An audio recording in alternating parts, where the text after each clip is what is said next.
Chavira, Chapiro, bonjour tout le monde, nous sommes le samedi 23 décembre 2023 et vous regardez le journal d'El Chapio et ce que vous voyez là, c'est le drapeau du Sénégal.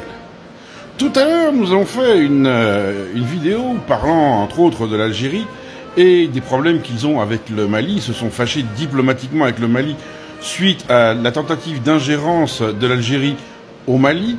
Eh bien, il se trouve que le Sénégal vient de rappeler sa représentation diplomatique à Alger et a convoqué Manu Militari, l'ambassadeur d'Algérie au Sénégal.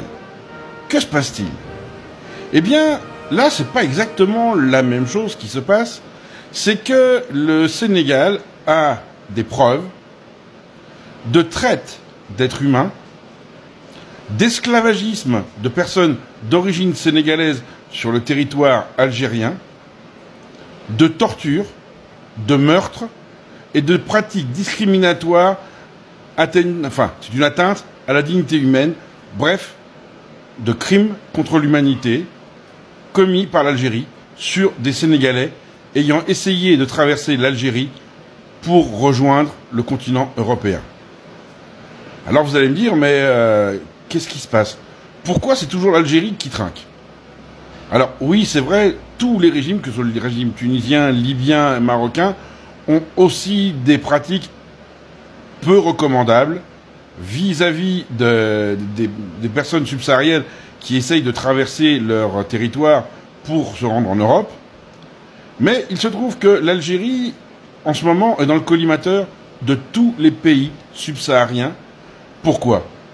Parce que l'Algérie essaye de déstabiliser l'intégralité des pays subsahariens francophones.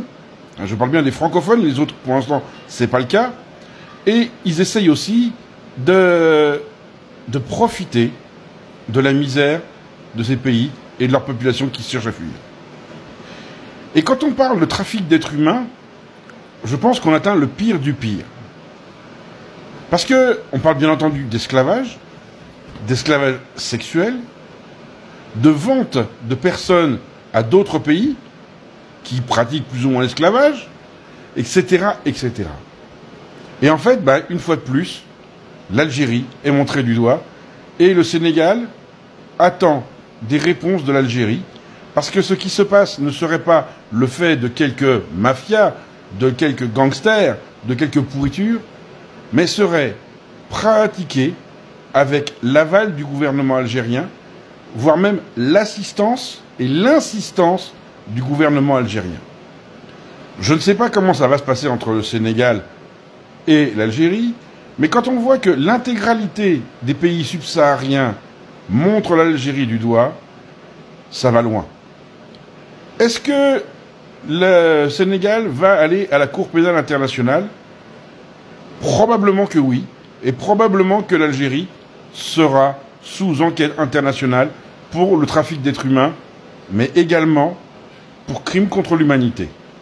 C'est la nouvelle étape que vient de franchir l'Algérie.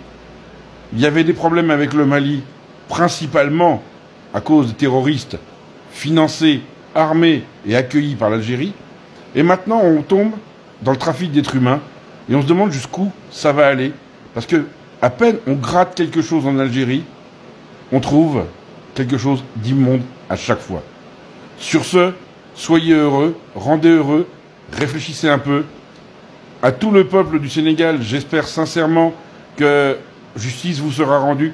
Justice sera rendue à vos morts et aux personnes qui ont été mises en esclavage par l'Algérie.